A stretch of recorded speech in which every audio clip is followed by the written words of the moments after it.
Crees conocer una historia, pero solo sabes cómo termina. Para llegar al núcleo de la historia, tienes que volver al principio.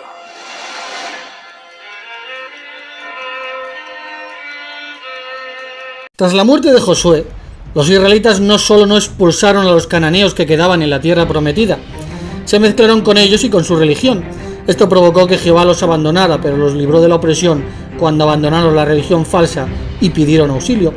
Por lo que se inició una época de 300 años hasta el año 1117 a.C., donde Dios mandó libertadores conocidos como los jueces. Existieron 12 de estos libertadores. Uno fue Sansón, que recibió de Dios una fuerza extraordinaria y lo utilizó para librar a Israel de 40 años de dominación filistea. La historia de Sansón nos cuenta que se enamoró de una mujer llamada Dalila, y que los 5 señores del eje de los filisteos, como estaban tan deseosos de eliminar a Sansón, la dijeron a Dalila que lo embaucara para que le contase el secreto de su poderosa fuerza. Para sobornarla le ofrecieron 1100 piezas de plata. Estas piezas fueron un soborno muy cuantioso. Por ejemplo, un esclavo costaba 400 siglos. Más tarde Dalila dijo a Sansón: declárame, sí, por favor, en qué está tu gran poder y con qué se te puede atar para dominarte. Nunca ha venido navaja sobre mi cabeza, porque soy nazareo de Dios desde el vientre de mi madre. Si de veras fuera afeitado, entonces mi poder ciertamente se apartaría de mí, realmente me debilitaría y vendría a ser como todos los demás hombres. Dalila entonces le afeitó la cabeza y Jehová se apartó de él. Por lo que los filisteos apresaron a Sansón, lo cegaron y lo encerraron en prisión. Los filisteos atribuyeron su victoria al dios Dagón, por lo que Sansón fue conducido al templo de esta deidad. El desenlace de esta historia la encontramos en Jueces, capítulo 16, versículos del 22 al 30. Entretanto, el cabello de su cabeza comenzó a crecer copiosamente, tan pronto como hubo sido afeitado. En cuanto a los señores del eje de los filisteos, se reunieron para ofrecer un gran sacrificio a Dagón, su dios, y para regocijarse. Enseguida se pusieron a alabar a su dios, y aconteció que, porque estaba alegre el corazón de ellos, empezaron a decir: llamen a Sansón para que nos ofrezca algún entretenimiento. De modo que llamaron a Sansón de la casa de encierro para que sirviera de diversión delante de ellos, y procedieron a colocarlo de pie entre las columnas. Entonces Sansón dijo al muchacho que lo tenía de la mano: anda, permíteme palpar las columnas sobre las cuales está firmemente establecida la casa, y deja que me recueste en ellas.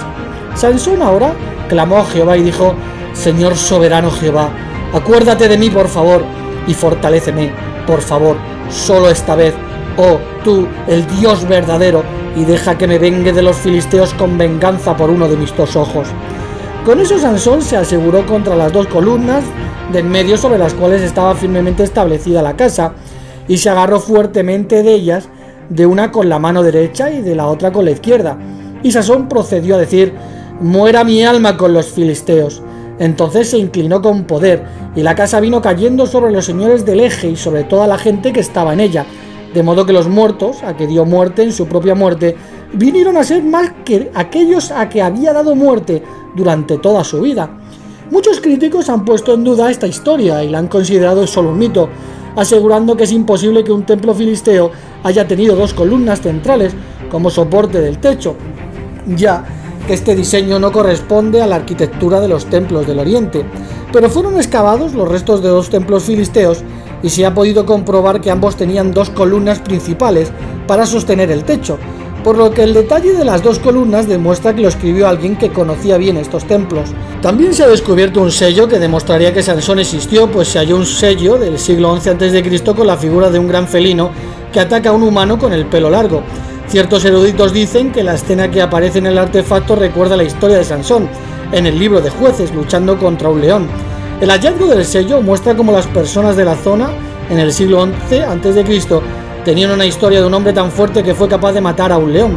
También es curioso que el sello fue descubierto en las proximidades de una zona que fue la antigua frontera entre israelitas y filisteos. Por su parte, la reconstrucción histórica de la época es una prueba de que el escritor vivió los hechos narrados, pues las naciones mencionadas y los dioses, costumbres y otras cuestiones han quedado demostradas por la arqueología. Años después, en el 1117 a.C., ocurrió un cambio trascendental en la organización de Israel. Pasaron de los jueces al nombramiento del primer rey de Israel. El nombramiento lo hizo el último juez de Israel, el profeta Samuel. La época de los reyes abarcó un periodo de unos 5 siglos de la historia hebrea, con el comienzo del reinado del rey Saúl en el 1117 a.C. hasta el año 607 antes de la era común, con el reinado de Sedequías. El primer rey poseía virtudes como el coraje, pero terminó cambiando, pues se hizo arrogante. De hecho, en una ocasión incluso ofreció un sacrificio, labor que solo correspondía al profeta. La falta de fe llevó a Saúl a violar la ley de Dios en vez de esperar a que Samuel llegara para ofrecer el sacrificio, por lo que Dios terminó eligiendo otro rey. El primer rey de Israel, seleccionado por Dios, existió y no es un mito. De hecho, se halló un sello con el nombre del rey Saúl en unas excavaciones realizadas fuera de la ciudad vieja de Jerusalén, que data del primer templo de Jerusalén. Por otra parte, en 1 Samuel 31:10 se dice que los filisteos pusieron la armadura del rey Saúl en la casa de las imágenes de Astoret, y su cadáver lo fijaron en el muro de Beth-San, y su cráneo lo fijaron en la casa de Dagon, cuestión que confirmó la arqueología cuando se desenterraron los templos de Astoret y Dagon. El siguiente rey, que gobernó por 40 años, fue notable por su fe. Era solo un joven cuando peleó contra el gigante filisteo Goliat, al que dijo: «Tú vienes a mí con una espada y con una lanza y con una jabalina, pero yo voy a ti con el nombre de Jehová de los ejércitos». Por lo que David confió en Dios, mató al gigante filisteo y llegó a ser un valiente rey guerrero que peleó por los intereses del pueblo de Dios. Y debido a su fe, David fue agradable al corazón de Jehová. En su vida David sufrió las dolorosas consecuencias por pecar gravemente. David había cometido graves pecados. Primero había tenido relaciones sexuales con una mujer casada llamada Batseba, y luego tramó la muerte del esposo. El rey David incluso se vio obligado a huir para salvar la vida, pues su hijo Absalón intentó usurpar su trono. Sin embargo, Absalón murió poco después. Joab le dio muerte y lo arrojó a un hoyo y lo cubrió con piedras. Aunque durante mucho tiempo se dudó de este personaje, en 1993 el arqueólogo Abraham Brian encontró una piedra de basalto negro que contenía una inscripción que hacía referencia a la casa de David como rey de Israel. Por otra parte, una arqueóloga israelí descubrió en la ciudad de David un canal que es mencionado en el segundo libro de Samuel, donde han encontrado el túnel para la conducción subterránea de agua que corresponde con el mencionado en la Biblia. En relación con el rey David y la conquista de Jerusalén hace unos 3000 años, cuando arrebató la ciudad a los jebuseos, por las características y la situación del canal, explicó Eliad Mazar, existe una alta probabilidad de que el canal de agua sea el llamado Sinor, que se encuentra en el relato de la conquista por parte del rey David. Una de las ciudades más importantes de la época del rey David fue Gat, la ciudad de los filisteos, el lugar donde vivió Goliat, ciudad que ejerció un papel trascendental en la dominación de los israelitas. Y es que cuando los israelitas conquistaron la tierra prometida y se la repartieron, la porción de Judá incluía Gat. Esto provocó un sinfín de batallas, incluida la muerte de Goliat. Incluso en los días de Samuel el arca del pacto fue capturada y llevada a Gat, con consecuencias nefastas para los habitantes de la ciudad de Gat. La Biblia también habla de la gran puerta de Gat, donde el rey David llegó para refugiarse cuando huyó de Saúl. Esta inmensa ciudad ha sido buscada por los arqueólogos para conocer más sobre la cultura filistea y desenterrar parte de la historia de la época del rey David. Hasta hace poco no se sabía con exactitud dónde estaban las ruinas de Gat. Durante años se propusieron ciertos lugares donde descansarían las ruinas de Gat. Sin embargo, ninguno de estos lugares encaja con lo que la Biblia contaba de la ciudad, hasta que unos arqueólogos de la Universidad de Bar-Yan descubrieron en el Parque Nacional de Tel Zafait la puerta de entrada a la ciudad bíblica de Gat. Según el profesor del Departamento para el Estudio de la Tierra de Israel de la Universidad de Bar-Yan, la puerta desenterrada es la más grande jamás encontrada en el país, mostrando el estatus y la influencia de Gat durante este periodo. También comentó que a lo largo de 20 años de excavaciones creímos que Gat en los siglos 9 y 10 a.C. era la mayor de la zona, no solo filistea sino en general. Los últimos hallazgos demuestran que era 2 o 3 veces más grande que Jerusalén. También se han hallado en templos filisteos inscripciones con nombres similares a Goliat. El rey David murió en la vejez y nombró como su sucesor a su hijo Salomón. Las características de su reinado fueron justicia y paz. Salomón llegó a ser tan conocido que se oyó hablar de él en lugares tan remotos como Seba en Arabia. La reina de este país viajó a Israel para ver por sí misma la gloria y las riquezas de Salomón, así como para poner a prueba su inteligencia. Se llevó tal impresión que incluso alabó a su Dios Jehová por haber elegido un rey tan sabio. Con la bendición de Dios, el reinado de Salomón fue el más próspero y pacífico de la historia de Israel. Por desgracia, Salomón no siempre se dejó guiar por la sabiduría de Jehová. Por ejemplo, aunque Dios había prohibido que los reyes tuvieran muchas esposas, se casó con 600 y tuvo 400 concubinas, muchas de las cuales adoraban dioses falsos. El resultado fue que poco a poco se alejó de Jehová y terminó adorando a ídolos. Por eso Dios le dijo que su familia perdería gran parte del reino. Este rey construyó el templo de Jehová en Jerusalén, que sería el centro de la adoración verdadera de Israel.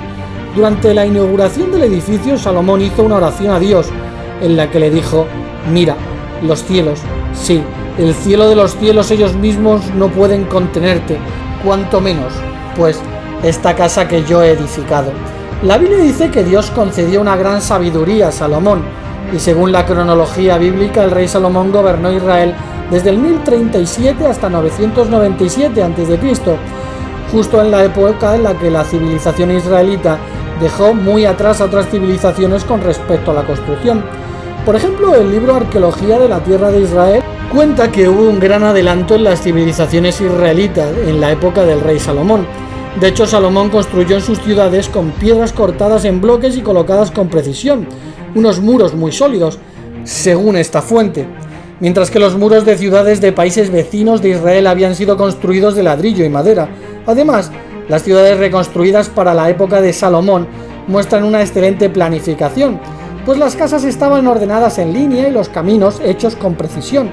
Este profesor también mostró la gran diferencia de los utensilios de la época del reinado de Salomón con pueblos vecinos. El cambio en la cultura material es patente, no solo en los artículos de lujo, sino especialmente en la cerámica. La calidad de la alfarería y su cocción mejoraron radicalmente. Por otra parte, unas excavaciones hechas en Jerusalén han mostrado restos de construcciones cuyas características coinciden con las descripciones escritas sobre los edificios del reinado de Salomón. Jarrones de cerámica con mensajes grabados en hebreo y dirigidos al rey, y figuras que prueban la fecha de su construcción. El muro descubierto testifica la presencia de un reino, pues su fuerza y forma revelan un alto nivel de ingeniería, cuyas afirmaciones coinciden con los relatos bíblicos que cuenta que el rey Salomón construyó el primer templo de Jerusalén. Se han encontrado fortificaciones antiguas descubiertas durante varias excavaciones en Jerusalén y que respaldan la versión bíblica de los tiempos del rey Salomón. Incluso descubrimientos geográficos de la época confirman lo narrado en la Biblia, como la existencia de bosques de cedros, de los cuales Salomón obtuvo madera para la construcción de Jerusalén. Tras la muerte de Salomón, el territorio se dividió entre sus dos hijos en el año 997 a.C. Al sur, el reino de Judá en torno a Jerusalén, y al norte, el reino de Israel con la capital en Samaria. La Biblia dice en 1 Reyes 11:43: entonces yació Salomón y Rehoboam su hijo empezó a reinar en lugar de él. La Biblia sigue contando que en su 5.º año de reinado aconteció que Sisac, el rey de Egipto, subió contra Jerusalén y logró tomar los tesoros de la casa de Jehová y los tesoros de la casa del rey, y todo lo tomó y pasó a tomar todos los escudos de oro que Salomón había hecho. Cuestión que quedó confirmada cuando se encontró en los muros del templo de Amún en Tebes, Egipto, una inscripción en una pared, donde se cuenta que la victoria que logró hace casi 3.000 años el faraón Sisac sobre el reino de Judá. Como norma general, el reino del sur fue más estable, mientras que el del norte presentó mayores problemas de convivencia interna y con otras naciones. Ante aquellas circunstancias, Dios mandó a los profetas. Debido a la desobediencia de sus gobernantes, ninguno de los dos reinos gozó mucho tiempo de paz, fomentaron la religión falsa y se apartaron de Dios.